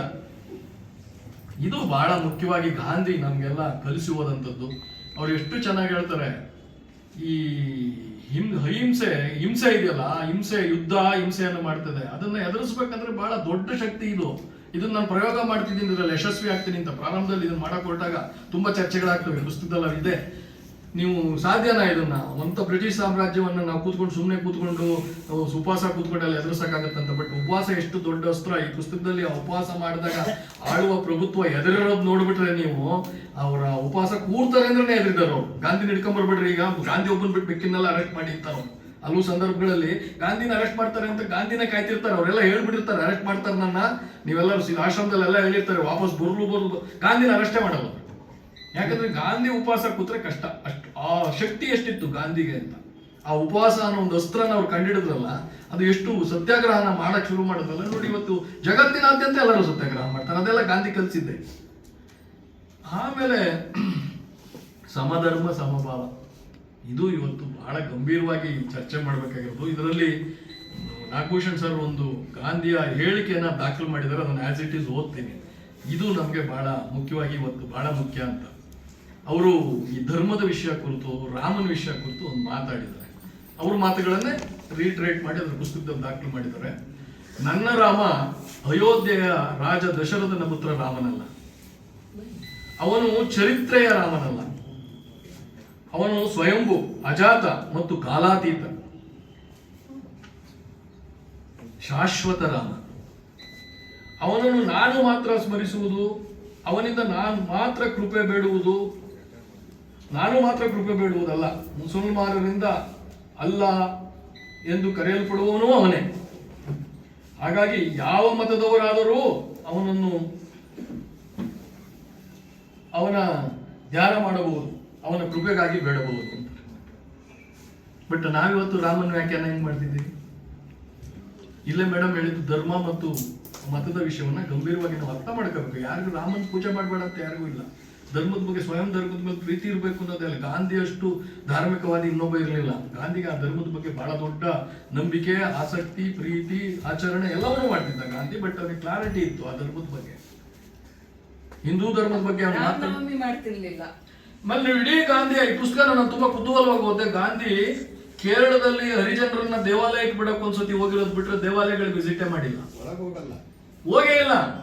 ನೀವು ಇಡೀ ನಾನು ಬಹಳ ಕುತೂಹಲವಾಗಿ ಇದನ್ನು ಹುಡುಕ್ತಾ ನಾನು ಒಂದಷ್ಟು ವಿಷಯಗಳು ಏನ್ ನೋಡಿದ್ರೆ, ಗಾಂಧಿ ಕೇರಳದಲ್ಲಿ ಒಂದು ಹರಿಜನರನ್ನ ದೇವಾಲಯಕ್ಕೆ ಬಿಡಬೇಕು ಅಂತ ಪೂನಾ ಪ್ಯಾಕ್ಟ್ ಆದ್ಮೇಲೆ ಏನು ಒಂದು ಚಳವಳಿ ಭಾರತದಲ್ಲಿ ಶುರುವಾಯಿತು. ಆ ವಿಷಯದಲ್ಲಿ ಅವ್ರ ಜೊತೆಗೆ ಬಿಡಕ್ಕೆ ಅವ್ರ ಜೊತೆಲಿ ಹೋಗಿರೋದು ಬಿಟ್ರೆ ಗಾಂಧಿ ಯಾವ ದೇವಾಲಯಗಳಿಗೂ ಹೋಗಿಲ್ಲ. ಇದು ಬಹಳ ಗಂಭೀರವಾಗಿ ನಾವು ಗಾಂಧಿಯನ್ನ ದ್ವೇಷಿಸೋರು ಏನಿದ್ದಾರೆ, ಸುಮ್ನೆ ನಮ್ಮ ದಿಕ್ ತಪ್ಪಿಸ್ತಿದಾರಲ್ಲ, ಅವ್ರ ವಿಷಯವನ್ನು ನೀವು ಇಲ್ಲಿ ಗಂಭೀರವಾಗಿ ಪರಿಗಣಿಸ್ಬೇಕು ನೀವು.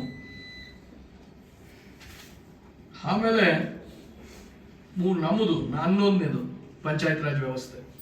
ಆ ಹಳ್ಳಿಯ ಆಡಳಿತ ವ್ಯವಸ್ಥೆ ಹೆಂಗಿರ್ಬೇಕಂದ್ರೆ ಅವ್ರ ಪ್ರಕಾರ ಜನರೇ ಆಯ್ಕೆ ಮಾಡಿದ, ಅವ್ರು ಹೇಳಿದಾಗ ಆ ಕಾಲಕ್ಕೆ 5 ಜನರ ಒಂದು ಸಮಿತಿ ಇರಬೇಕು. ಅವರು ಅಲ್ಲಿಯ ಶಾಸಕಾಂಗ, ಕಾರ್ಯಾಂಗ ಮತ್ತು ನ್ಯಾಯಾಂಗವಾಗಿ ಕೆಲಸ ಮಾಡಬೇಕು ಅಂತ. ಕ್ರಿಮಿನಲ್ ಕೇಸ್ಗಳು ಬಿಟ್ರೆ ಬೇರೆ ಎಲ್ಲ ನ್ಯಾಯಗಳನ್ನು ಅದಕ್ಕೆ ಅವ್ರು ಹೊರಗಡೆ ಮೇಡಮ್ ಹೇಳ್ದಂಗೆ ಆರ್ಬಿಟ್ರೇಷನ್ ಮಾಡ್ತಿದ್ರು, ಅಲ್ಲೇ ಊರಲ್ಲೇ ಪರಿಹರಿಸ್ತಿರ್ಬೇಕು. ಊರಿನಿಂದ ಈಚೆಗೆ ಯಾವುದಕ್ಕೂ ನಾವು ಅವಲಂಬಿತರಾಗಬಾರ್ದು, ಆಡಳಿತಕ್ಕೂ ಅವಲಂಬಿತರಾಗಬಾರ್ದು ಅಂತ ಹೇಳ್ತಾರೆ. ನಮ್ಮೂರನ್ನ ನಾವೇ ಕಾಪಾಡ್ಕೋಬೇಕು ಅನ್ನೋ ಲೆವೆಲ್ಗೂ ಅವರು ಪಂಚಾಯತ್ ರಾಜ್ ವ್ಯವಸ್ಥೆ ಬಗ್ಗೆ ಹೇಳ್ತಾರೆ. ಅದೇ ಮುಂದೆ ಅದು ಇವತ್ತಿನ ಆಧುನಿಕ ಪಂಚಾಯತ್ ರಾಜ್ ವ್ಯವಸ್ಥೆಗೆ ಹೋಯ್ತು. ಇದನ್ನ ಅವರು ಕಾಂಗ್ರೆಸ್ಸಿನ ಭಾಗವಾಗಿ 1993 ಮಾಡ್ತಾರೆ, 23 ಮಾಡ್ತಾರೆ. ಕಾಂಗ್ರೆಸ್ಸಿನ ಭಾಗ ಮಾಡ್ತಾರೆ ಪಂಚಾಯತ್ ರಾಜ್ ವ್ಯವಸ್ಥೆನ. ಎಲ್ಲ ಹಳ್ಳಿಗಳಲ್ಲಿ ಪಂಚಾಯತ್ ರಾಜ್ ವ್ಯವಸ್ಥೆನ ಜಾರಿಗೆ ತರಬೇಕು. ಕಾಂಗ್ರೆಸ್ಸಿನ ಕಾರ್ಯಕರ್ತರು ನಿಂತು ಪ್ರತಿಯೊಂದು ಹಳ್ಳಿಗಳ ಆಡಳಿತ ಊರಿನವ್ರ ಕೈಲೇ ಇರಬೇಕು ಅಂತ ಹೇಳಿ ಇದನ್ನ ಒಂದು ಕಲ್ಚರ್ ಆಗಿ ಡೆವಲಪ್ ಮಾಡುವ ಪ್ರಯತ್ನವನ್ನ ಅವ್ರು ಮಾಡ್ತಾರೆ. ಇವತ್ತಿನ ಪಂಚಾಯತ್ ರಾಜ್ ವ್ಯವಸ್ಥೆ ಏನಾಗಿದೆ ಅನ್ನೋದು ನಮ್ಮ ಮುಂದಿರೋ ಪ್ರಶ್ನೆ. ಇದನ್ನೊಂದು ಹೇಳ್ಬಿಟ್ಟು ಕೊನೆಯದು ನಯಿ ತಾಲೀಮ್ ಅಂತಂದ್ರೆ ಶಿಕ್ಷಣ ವ್ಯವಸ್ಥೆ ಬಗ್ಗೆ.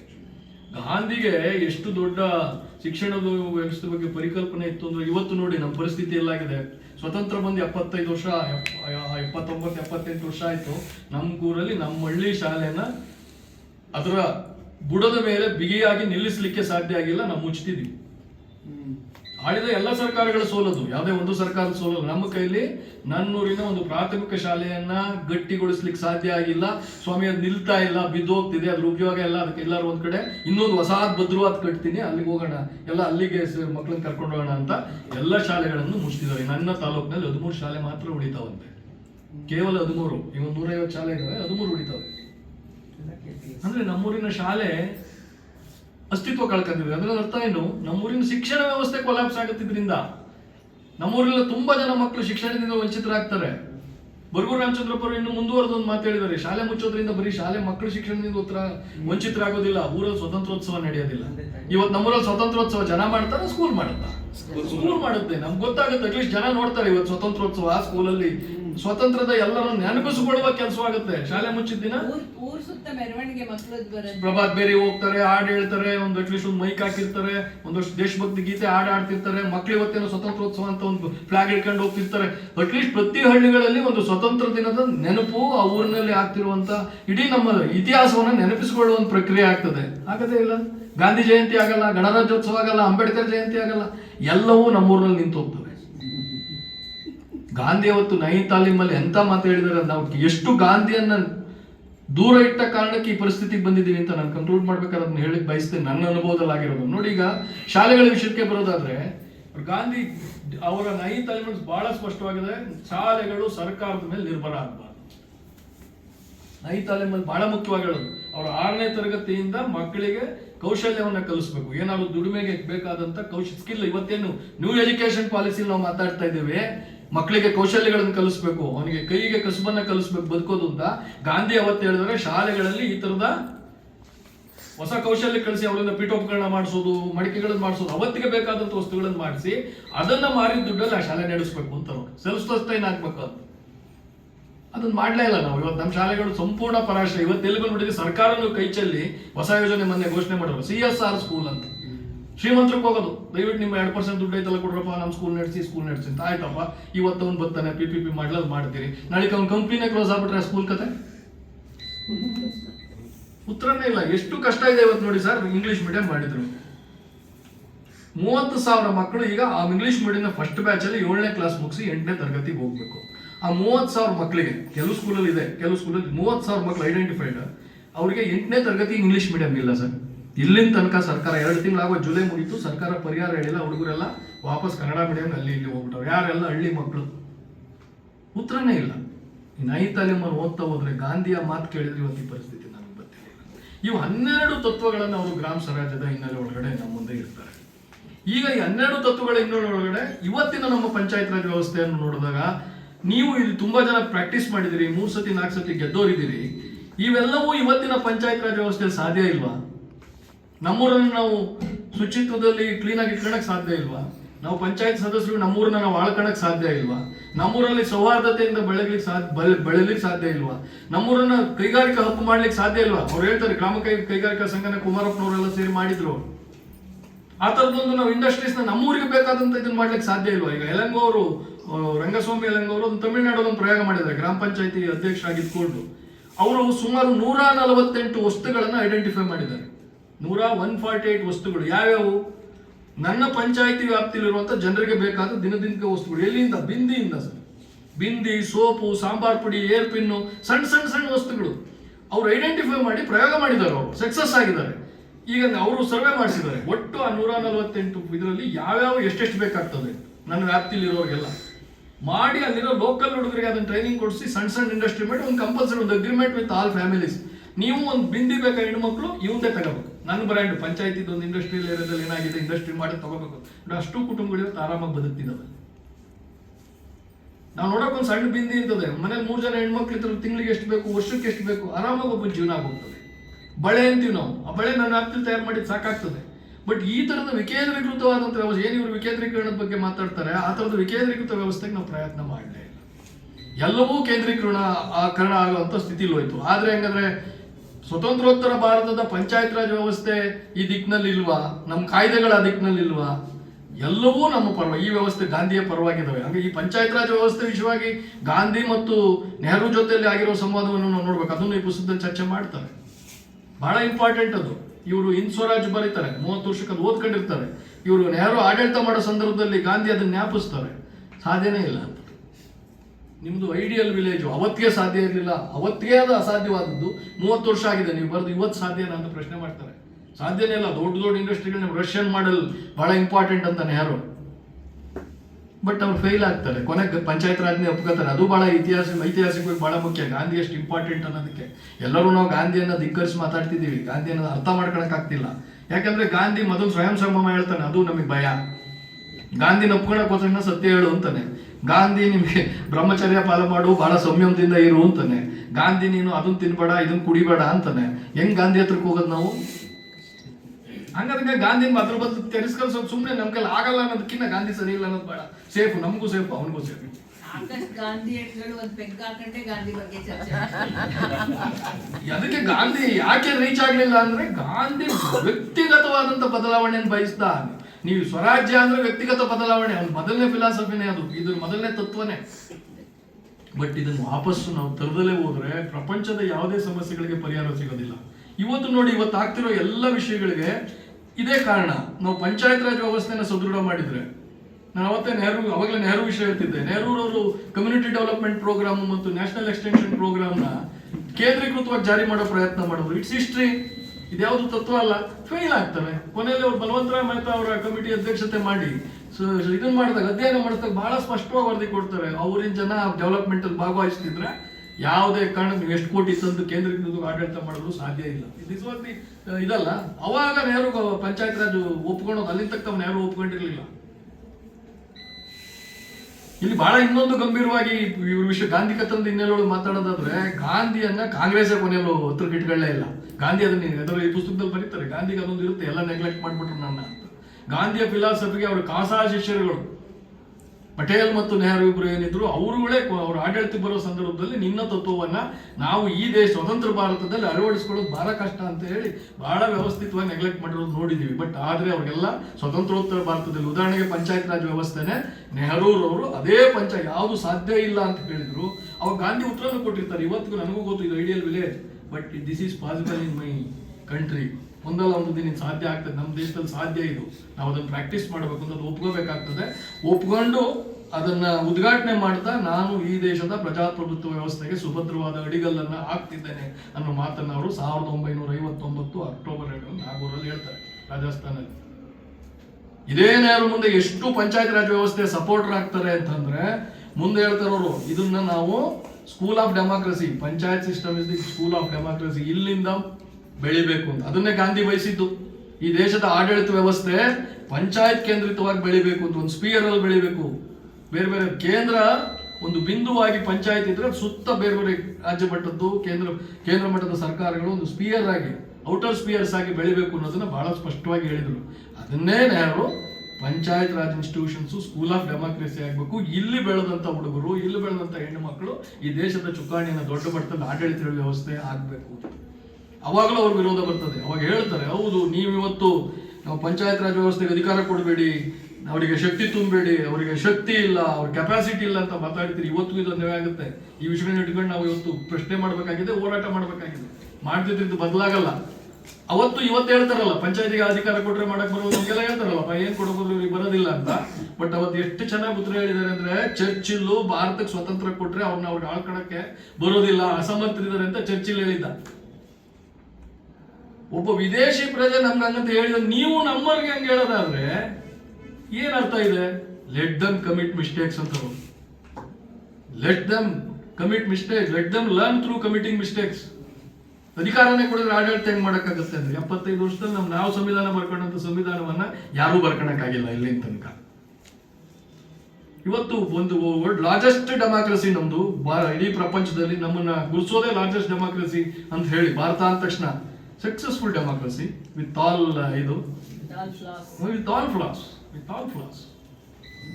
ಏನಕ್ಕೆ ನನಗೆ ಇದು ಸಮಸ್ಯೆ ಆಯ್ತು ಅಂತಂದ್ರೆ, ಯಾಕೆ ನಾವು ಯಶಸ್ವಿ ಆಗ್ಲಿಲ್ಲ ಅಂತ ನನಗನ್ಸಿರೋ ವಿಷಯಗಳನ್ನ ಹೇಳ್ತಾ. ಯಾಕಂದ್ರೆ ನಾವು ಇತ್ತೀಚೆಗೆ ಒಂದು ಬೇರೆ ಬೇರೆ ಜೊತೆ ಮಾತಾಡಕ್ ಹೋದಾಗ, ಸಂವಿಧಾನ ಅಂತ ಅಂದ್ರೆ ಅದು ನಾವು ಈ ಭಾರತದಲ್ಲಿ ಅಥವಾ ಈ ಒಂದು ಭಾರತ ಅನ್ನೋ ಒಂದು ಗಡಿಯನ್ನು ಮ್ಯಾಪ್ ಏನ್ ನಾವು ಮಾಡ್ಕೊಂಡ್ವಿ, ಗಡಿಯನ್ನು ಸೃಷ್ಟಿ ಮಾಡ್ಕೊಂಡ್ವಿ, ಅಲ್ಲಿ ನಾವು ಇನ್ನು ಮುಂದೆ ಹೇಗೆ ಬದುಕ್ತೀವಿ ಅಂತ ಬರ್ಕೊಂಡು ನಮಗೆ ನಾವೇ ಬರ್ಕೊಂಡಂತ ಒಂದು ಕಾನೂನು, ಒಂದು ಗೈಡ್ಲೈನ್ಸ್, ಒಂದು ಮಾರ್ಗದರ್ಶಿ ಸೂತ್ರಗಳು. ಅದು ನನಗೆ ಇವತ್ತು ಕಾಣುತ್ತೆ. ಅವತ್ತಿನ ಯಾವುದೇ ಹಿರಿಯರಿಗೆ ಯಾಕೆ ಅನ್ನಿಸ್ಲಿಲ್ಲ ಅಂದ್ರೆ, ಈ ದೇಶದ ಪ್ರತಿಯೊಬ್ಬ ಪ್ರಜೆ ಆ ಸಂವಿಧಾನದ ಹಿನ್ನೆಲೆ ಒಳಗೆ ಬದುಕಬೇಕು. ಇವತ್ತು ನಾವು ಮಾತಾಡಿ ಸಂವಿಧಾನ ನಮ್ಮ ಧರ್ಮಕ್ಕಂತ, ಧರ್ಮ ಅನ್ನೋದನ್ನ ನಾವು ಭಾರತದ ಅರ್ಥದೊಳಗೆ ತಗೊಳ್ಳೋದಾದ್ರೆ, ಆ ಸಂವಿಧಾನ ನಮ್ಮ ಧರ್ಮ ಆದ್ರೆ, ಆ ಧರ್ಮ ಏನ್ ಹೇಳುತ್ತೆ ಅನ್ನೋದನ್ನ ಈ ದೇಶದ ಪ್ರತಿಯೊಬ್ಬ ಪ್ರಜೆ ಆ ಧರ್ಮವನ್ನ ಪಾಲಿಸಬೇಕು ಅನ್ನೋದಾದ್ರೆ, ಡೇ 1 ಇಂದ ಸಂವಿಧಾನ ಸಾಕ್ಷರತೆಯನ್ನ ಈ ದೇಶದ ಪ್ರಜೆಗಳಿಗೆ ಮಾಡ್ಬೇಕಾಗಿತ್ತಲ್ವಾ? ಇವತ್ತಿಗೂ ಸಾಧ್ಯ ಇಲ್ಲ. ನೀವು ಕಾನ್ಸ್ಟಿಟ್ಯೂಷನ್ ವಿಷಯ ಏನಾದ್ರು ಒಂದು ಕೋರ್ಟಲ್ಲಿ ಏನಾದ್ರು ಚಾಲೆಂಜ್ ಮಾಡ್ಬೇಕಂದ್ರೆ, ನೀವು ಸಾಮಾನ್ಯ ಲಾಯರ್ ಹತ್ರ ಹೋಗಕ್ಕೆ ಆಗಲ್ಲ. You have to go to constitutional expert, designated lawyers, ಒಂದು 3-4 ಜನ, ಅವ್ರ ಹತ್ರಕ್ಕೆ ಹೋಗ್ಬೇಕು. ಸಂವಿಧಾನ ಇನ್ನೂ ತುಂಬಾ ಬುದ್ಧಿವಂತರ ಕೈಲೆ. ಅಂದ್ರೆ ಸಂವಿಧಾನ ಅಂದ್ರೆ ಏನದು? ನಮ್ಮ ಬದುಕಿನ ಭಾಗ. ಇದ್ರಲ್ಲಿ ಅದೊಂದು ಪದನ ಬಳಸ್ತಾರ ಅವರು, ಜನಪದ ಆಗ್ಬೇಕಾಗಿತ್ತು ಅಂತಂದ್ರೆ. ಹೆಂಗೆ ನಮ್ಮೂರಲ್ಲಿ ಒಂದು ದೇವಸ್ಥಾನದ ಉತ್ಸವ ನಡೀತದೆ ಅಂದ್ರೆ ಬರ್ದಿಟ್ಟು ಹೋಗಿಲ್ಲ ಅವರು, ಮೊದ್ಲಿಂದ ನಡೀತಿದೆ, ಅವತ್ತು ಹೆಂಗ್ ನಡೀತದೆ ಹಂಗೆ ಮಾಡ್ತಾರೆ. ಇಂಥ ದಿನ ಇದಾಗ್ಬೇಕು, ಏಕಾದಶಿ ದಿನ ಇದಾಗ್ಬೇಕು, ದ್ವಾದಶಿ ದಿನ ಇದಾಗ್ಬೇಕು, ಇಂಥವ್ರು ಪೂಜೆಗೆ ಬರ್ಬೇಕು, ಇಂಥವ್ರು ಗೌಡ್ ಏನೋ ಒಂದಿದೆ ನಮ್ಮೂರ್ದು. ಅದು ತಲೆಮಾರಿನಿಂದ ಟ್ರಾನ್ಸ್ಫರ್ ಆಗ್ತಿದೆ. ಹಂಗಾದ್ರೆ ಸಂವಿಧಾನವು ಈ ದೇಶದಲ್ಲಿ ನಾವು ಹೆಂಗ್ ಬದುಕ್ತೀವಿ ಅಂತಾನೆ. ಇವತ್ತು ಅದನ್ನ ಸಂವಿಧಾನ ಯಾರಾಗಿ ಹೇಳ್ಕೊಡ್ಬೇಕು ನಮ್ಗೆ? ನಮ್ಮ ಬದುಕಿನ ಭಾಗ ಆಗಿರ್ಬೇಕಾಗಿತ್ತು. 76-77 ವರ್ಷದಲ್ಲಿ ಅದನ್ನ ನಾವು ಪ್ರಾಕ್ಟೀಸ್ನ ಕರೆಕ್ಟಾಗಿ ಡೇ 1 ಇಂದ ನಮ್ಗೆ ಆ ಸಾಕ್ಷರತೆ ಬಂದ್ಬಿಟ್ಟಿದ್ರೆ, ಅದ್ರ ಅರಿವು, ಸಂಪೂರ್ಣ ಅರಿವು ನಮಗೆ ಬಂದಿದ್ರೆ, ಇವತ್ತಿನ ಎಷ್ಟೋ ಸಮಸ್ಯೆಗಳು ಪರಿಹಾರ ಆಗ್ತಿತ್ತು. ಸಮಸ್ಯೆಗಳೇ ಇರ್ತಿರ್ಲಿಲ್ಲ, ಈ ಗೊಂದಲಗಳೇ ಇರ್ತಿರ್ಲಿಲ್ಲ, ಅಸಮಾನತೆ ಇವೆಲ್ಲ ಇರ್ತಿರ್ಲಿಲ್ಲ ಅಂತ ನಾನು ಭಾವಿಸ್ತಾ, ಗಾಂಧಿಯನ್ನ ನಾವು ತಿರ್ಗಾ ಓದಿಸ್ಬೇಕು, ಮಕ್ಕಳ ಜೊತೆ ಓದಿಸ್ಬೇಕು. ಮಕ್ಕಳು ಅದಕ್ಕೆ ಹೆದರ್ತವೆ. ಆ ಏಜಲ್ಲಿ, ನಾನು ಆ ಏಜಲ್ಲಿ ಇದ್ದಾಗ ಗಾಂಧಿನ ಒಪ್ಕೊಂಡ್ರು ನನಗೂ, ಯಾಕಂದ್ರೆ ಅದು ಸ್ವತಂತ್ರವನ್ನ ಬಯಸುವ ವಯಸ್ಸು, ನನಗೆ ಬೇಕಾದ್ದೆಲ್ಲ ಮಾಡಬೇಕು ಅನ್ನೋ. ಆಮೇಲೆ ಬದುಕಿನ ಬಗ್ಗೆ ಕುತೂಹಲ ಇರುವ ಜೆನ್ಸಿನವ್ರು ಯಾರು 16-18 20 ವರ್ಷದ ಮಕ್ಕಳು, ಅವಾಗ ಸ್ವಾತಂತ್ರ್ಯ ಸಿಕ್ಕಿರ್ತವ್ರು. ಅಲ್ಲಿನ ತನಕ ಹಿರಿಯರ ಹಿಡಿತದಲ್ಲಿರುವಂತ ನಾವು ಆ ಏಜಲ್ಲಿ ಒಂದು ಸಣ್ಣ ಸ್ವಾತಂತ್ರ್ಯವನ್ನ ಗಳಿಸಿರ್ತೀವಿ. ನಾವು ಸ್ವಲ್ಪ ಮನೇಲಿ ಮಗ ದೊಡ್ಡದ, ಮಗಳು ದೊಡ್ಡದ ಅಂತ ಫ್ರೀಯಾಗಿ ಹೋಗಕ್ ಬಿಡ್ತಿರ್ತಾರೆ. ಮೊದಲು ಎಲ್ಲ ಸಂಜೆ 5 ಗಂಟೆಗೆ ಬರ್ಬೇಕು, ಅಂಗಡಿಗೆ ಹೋದ್ರು ನನ್ನ ಜೊತೆಲಿ ಬರ್ಬೇಕು, ಫಿಲಮ್ಗೆ ಹೋದ್ರು ನನ್ನ ಜೊತೆಗೆ ಬರ್ಬೇಕು ಅನ್ನೋದು ಹೋಗಿ ನಿಂಗೆ ಅದನ್ನು ಹೇಳ್ಬೇಕಲ್ಲ. ಗಾಂಧಿ ಮಾಡಿದ್ನಪ್ಪ ತಿದ್ಕೊಂಡವನೇ, ನಿನ್ ಬದುಕಲು ಆಪ್ಷನ್ಸ್ ಇದಾವೆ. By practising you can change your life, ultimate life is this. ಇದಲ್ಲ ಅನ್ನೋದನ್ನ ಹೇಳೋ ಪ್ರಯತ್ನವನ್ನ ನಾವೆಲ್ಲ ಮಾಡಿದ್ರೆ ಯುವಕರು ನಮ್ಮ ಜೊತೆ ಬರ್ತಾರೆ. ನಾವೀಗ ಅಲ್ಲೊಂದು ಅರಿವಿನ ಚಾವಡಿಯಿಂದ ನಾನೊಂದು 7-8 ಕಾರ್ಯಕ್ರಮಕ್ಕೆ ಹೋಗಿದ್ದೀನಿ. ಅಲ್ಲೊಂದಷ್ಟು ಈ ತರ ಯುವಕರನ್ನೇ ಕರೀತಾರೆ. ಆ ಯುವಕರೆಲ್ಲ ಬಹಳ ಗಂಭೀರವಾಗಿ ಕೇಳ್ತಾರೆ, ತುಂಬಾ ಚೆನ್ನಾಗಿ ಚರ್ಚೆ ಮಾಡ್ತಾರೆ. ನಮ್ಗೆ ಇದೆಲ್ಲ ಗೊತ್ತಿರ್ಲಿಲ್ಲ ಅನ್ನೋದು ಹೇಳ್ತಾರೆ. ಹಂಗಾಗಿ ಈ ನಿಟ್ಟಿನಲ್ಲಿ ಈ ತರದ ಕಾರ್ಯಕ್ರಮಗಳು ಹೆಚ್ಚಾಗಬೇಕು. ಗಾಂಧಿ ಕಥನ ಮಾತಾಡ್ತಾ ಹೋದ್ರೆ ಮುಗಿಯೋದೇ ಇಲ್ಲ. ಅದು ಓದಿದ್ದ ತುಂಬಾ ಜ್ಞಾಪಕ ಬರ್ತದೆ, ಸಣ್ಣ ವಿಷಯಗಳನ್ನು. ಆಮೇಲೆ ಅಂಬೇಡ್ಕರ್ ಮತ್ತು ಗಾಂಧಿಯನ್ನ ವಿರುದ್ಧ ನಿಲ್ಲಿಸೋದನ್ನ ನಿಲ್ಲಿಸಬೇಕು, ಹೇಳ್ಬೇಕು. ಅಂಬೇಡ್ಕರ್ ಮೊದಲನೇ ಮಾಡಿಕೆರೆ ಹೋರಾಟ ಮಾಡಿದಾಗ ಕಾಂಗ್ರೆಸ್ ಮೆಂಬರ್ಶಿಪ್ ಇತ್ತು ಅವ್ರಿಗೆ. ಮಿನಿಸ್ಟರ್ ಆಗಿದ್ರು. ಅಲ್ಲಲ್ಲ, ಇವಾಗ ಅವರು ಮಾಡಿಕೆರೆ ಹೋರಾಟ ಶುರು ಮಾಡಿದಾಗ ಅವರು ಖಾದಿ ಬಟ್ಟೆ ಹಾಕೊಂಡು ಹೋರಾಟ ಮಾಡ್ತಾರೆ, ಗಾಂಧಿ ಫೋಟೋ ಇಟ್ಕೊಂಡು, ಈ ಪುಸ್ತಕದಲ್ಲಿ ಹೇಳ್ತೀನಿ, ನಾನು ಬೇರೆ ತೋರಿಲ್ಲ, ಪುಸ್ತಕ ಗಾಂಧಿ ಫೋಟೋ ಇಟ್ಕೊಂಡು ಹೋರಾಟ ಮಾಡಿದ್ದಾರೆ. ಅನೇಕ ವಿಷಯಗಳಲ್ಲಿ ಗಾಂಧಿ ಜೊತೆ ಚರ್ಚೆ ಮಾಡಿದ್ದಾರೆ. ಗಾಂಧಿ ಒಂದು ಮಾತು ಹೇಳ್ತಾರೆ, ನನಗೆ ಬಹಳ ಕುತೂಹಲ. ನೀವು ಈ ಹಿಟ್ಲರು ಮುಸ್ಲಿಮಿ ಇವನ್ನೆಲ್ಲ ಹೇಳಿ ಒಂದು ಕೋಟ್ ಮಾಡ್ತಾ ಅವರೆಲ್ಲ ಇಡೀ ವ್ಯವಸ್ಥೆನ, ಜರ್ಮನಿಯನ್ನ ಇದನ್ನ ತಮ್ಮ ಹಿಡಿತಕ್ಕೆ ತಗೊಂಡಿದ್ರು. ಯಾಕೆ ಸಾಧ್ಯ ಆಗಿತ್ತು ಅವ್ರಿಗೆ ಅಂತಂದ್ರೆ ಅವರು ಅಷ್ಟು ಕಠೋರವಾಗಿದ್ರು. ನೀವು ಕಠೋರವಾಗಿಲ್ಲ, ನೀವು ಬಹಳ ಮೃದು ಇದ್ದೀರಿ, ನೀವು ಬಹಳ ಮೃದುವಾಗಿ ಜನಕ್ಕೆ ಹೇಳ್ತೀರಿ, ಅದಕ್ಕೆ ಜನ ಬದಲಾಗ್ತಿಲ್ಲ ಅಂತ. ನೀವು ಬಿಗಿಯಾಗಿ ಹೇಳಿದ್ರೆ, ನೀವು ಕಠಿಣವಾಗಿ ಹೇಳಿದ್ರೆ ಜನ ಬದಲಾಗೋರು. ನೀವು ನಿಧಾನಕ್ಕೆ ಎವಲ್ಯೂಷನ್ ಬಯಸ್ತೀರಿ, ಹೃದಯ ಪರಿವರ್ತನೆ ಬಳಸ್ತೀರಿ, ಸಾಧ್ಯ ಇಲ್ಲ ಅಂತ ಹೇಳ್ತಾರೋ. ಆಮೇಲೆ ನೀವು 3ನೇ ರೌಂಡ್ ಟೇಬಲ್ ಕಾನ್ಫರೆನ್ಸ್ಗೆ ಬರಲ್ಲ ಅಂದಾಗ ಅವರೇ ಕರೆದು ನೀವು ಬರ್ದಿದ್ರೆ ಹೆಂಗಾಗುತ್ತೆ ಅಂತ. ಇವನ್ನೆಲ್ಲ ನಾವು ಮಾತಾಡೋದೇ ಇಲ್ಲ. ಅದು ಯಾವುದೋ ಒಂದರಲ್ಲಿ BBC ನ್ಯೂಸ್ ಅಲ್ಲಿ ಒಂದು ಸಣ್ಣ ಇಂಟರ್ವ್ಯೂನಲ್ಲಿ ಐ ಡೋಂಟ್ ಅಗ್ರಿ ಇರ್ಬೋದು, ಅವ್ರು ಮಹಾತ್ಮ ಅಂತ ಒಪ್ಕೊಂಡಲ್ಲಿ ಇರ್ಬೋದು. ಹಂಗಂತೇಳಿ ಗಾಂಧಿನ ಸಂಪೂರ್ಣವಾಗಿ ತಿರಸ್ಕರಿಸಿದ್ದ. ಗಾಂಧಿನ ವ್ಯಕ್ತಿಗತವಾಗಿ ನೋಡಿ, ನಾನು ಮಹಾತ್ಮ ಅಂತ ಒಪ್ಕೊಂಡಲ್ಲ, ವ್ಯಕ್ತಿಯಾಗಿ ಗೌರವಿಸ್ತೀನಿ ಅಂತ ಅಷ್ಟು ಮಟ್ಟಿಗೆ ಅವ್ರ ಸಂಬಂಧ ಇತ್ತಲ್ವಾ. ತುಂಬಾ ಚರ್ಚೆಗಳು ಅವ್ರಿಬ್ರು ಪೂರ್ವಕವಾಗಿ ಮಾಡಿದ್ದಾರೆ, ಆಗಿದ್ದಾರೆ. ಹಂಗಿಲ್ಲ, ಸಾರಾಸಗಟಾಗಿ ನಾವು ತಿರಸ್ಕರಿಸೋದ್ರ ಮೂಲಕ ಇವತ್ತು ದೊಡ್ಡ ತಪ್ಪನ್ನ ನಾವು ಮಾಡ್ತಿದ್ದೇವೆ ಅಂತ ಅನ್ಸುತ್ತೆ. ಆಮೇಲೆ ಇತ್ತೀಚೆಗೆ ನಾನು D.R. ಪಾಟೀಲ್ ಸಾಹೇಬ್ರ ಕಾರಣಕ್ಕೆ ಇವರಿಬ್ರು ಚೆನ್ನಾಗಿ ಓದ್ಕೊಂಡಿದ್ದೆ. ನಾನು ಸುದೀರ್ಘ ಓದ್ತೀನಿ ಅಂತ, ವಿವೇಕಾನಂದರನ್ನು ಓದ್ತಿದ್ದೀನಿ ನಾನು. ನನಗೆ ಇವನು ಓದ್ತಾ, ಇವತ್ತು ಗಾಂಧಿನ ಇದನ್ನು ಓದ್ತಾ ನನಗನ್ಸಿದ್ದು, ಆ ಮಾತುಗಳೊಂದಿಗೆ ಮುಗಿಸ್ತೀನಿ. ಇವ್ರು 3 ಜನ ಸಮಕಾಲೀನವಾಗಿ ಬದುಕಿದ್ರು. ಆಲ್ಮೋಸ್ಟ್ ಎಲ್ಲ ಒಂದೇ ಟೈಮಲ್ಲಿ ಒಂದು ಸ್ವಲ್ಪ ಹೆಚ್ಚು ಕಮ್ಮಿ ಇತ್ತು, ಬಟ್ ಬದುಕಿದ್ರು ಒಟ್ಟಿಗೆ. 3 ಜನ ಒಂದ್ ಕಡೆ ಸೇರಿದ್ರು ಈ ದೇಶ ಇನ್ನೇನೋ ಆಗ್ತಿತ್ತು. ಇನ್ನೊಂದು ಗಾಂಧಿಯವರ ಒಂದು ಮಾತಿನ, ಗಾಂಧಿ ಒಂದು ಅಮೆರಿಕನ್ ಪ್ರೆಸ್ ರಿಪೋರ್ಟರ್ಗೆ ಹೇಳ್ತಾರೆ, ನಾನು 125 ವರ್ಷ ಬದುಕ್ತೀನಿ, ಸ್ವತಂತ್ರೋತ್ತರ ಭಾರತದಲ್ಲಿ 10 ವರ್ಷದಲ್ಲಿ ಈ ದೇಶಕ್ಕೆ ನೈತಿಕ ಶಿಕ್ಷಣವನ್ನು ಕೊಟ್ಟು ಹೋಗ್ತೀನಿ ನಾನು ಅಂತ ಹೇಳ್ತಾರೆ. D.R. ಪಾಟೀಲ್ ಸಾಹೇಬರು ಬೆಳಿಗ್ಗೆ ಹೊತ್ತು ನಾವು ಅವ್ರು ಉಳಿದಾಗ ಜೊತೆಲಿ ಯೂಶುವಲಿ ನಾನು ಕೆಲವು ಸತಿ ಉಳಿದಿರ್ತೀನಿ, ವಿಧಾನಸೌಧದ ಮಧ್ಯದಲ್ಲಿ ಗಾಂಧಿ ವಿಕಾಸೌಧದ ಮಧ್ಯದಲ್ಲಿ ಆ ಪ್ರತಿಮೆನ ಒಂದು 3-4 ರೌಂಡ್ ಸಾಹೇಬ್ರ ಜೊತೆ ಇರೋ ಕಾರಣಕ್ಕೆ ನಾವು ಆ ಸುತ್ತಾಕ ಬಾಯಾಗ ಸಿಗುತ್ತದೆ. ನಿಂತು ಕೊನೆಯಲ್ಲಿ ಒಂದು ಮಾತು ಹೇಳ್ತಾರೆ, ಪ್ರತಿದಿನ ಹೇಳ್ತಾರೆ ಹೋದಾಗ, ಇನ್ನೊಂದು 10 ವರ್ಷ ಬದುಕ್ಬಿಟ್ಟಿದ್ರೆ ಈ ರಾಜ್ಯಭಾರ ಹೆಂಗ್ ಮಾಡ್ಬೇಕು ಅನ್ನೋದು ಇವ್ರಿಗೆಲ್ಲ ಹೇಳ್ಕೊಟ್ಟು ಹೋಗ್ತಿದ್ದ, ಓದ್ಬಿಟ್ಟು ತಪ್ಪಾಗ್ಬಿಡ್ತು. ಗಾಂಧಿನೂ ಅದನ್ನ ಹೇಳ್ತಾರೆ, ನಾನು 125 ವರ್ಷ ಬದುಕ್ತೀನಿ, ಒಂದು 10 ವರ್ಷ ಇವರಿಗೆ ನೈತಿಕ ಶಿಕ್ಷಣ ಕೊಟ್ಟು ಹೆಂಗ್ ಬದುಕಬೇಕು ಅನ್ನೋದು ಹೇಳ್ಕೊಟ್ಟೆ ಹೋಗೋದು ನಾನು ಅಂತ. ಅವ್ರು ಬದುಕಿದ್ರೆ ಇವತ್ತು ಇಲ್ಲಿ ನಿಂತು ಚರ್ಚೆ ಮಾಡೋ ಅವಶ್ಯಕತೆ ಇರಲಿಲ್ವೇನೋ ಅನ್ನೋ ಮಾತುಗಳೊಂದಿಗೆ ನಾನು ಮಾತು ಮುಗಿಸ್ತೀನಿ. ಅವಕಾಶಕ್ಕಾಗಿ ಧನ್ಯವಾದ.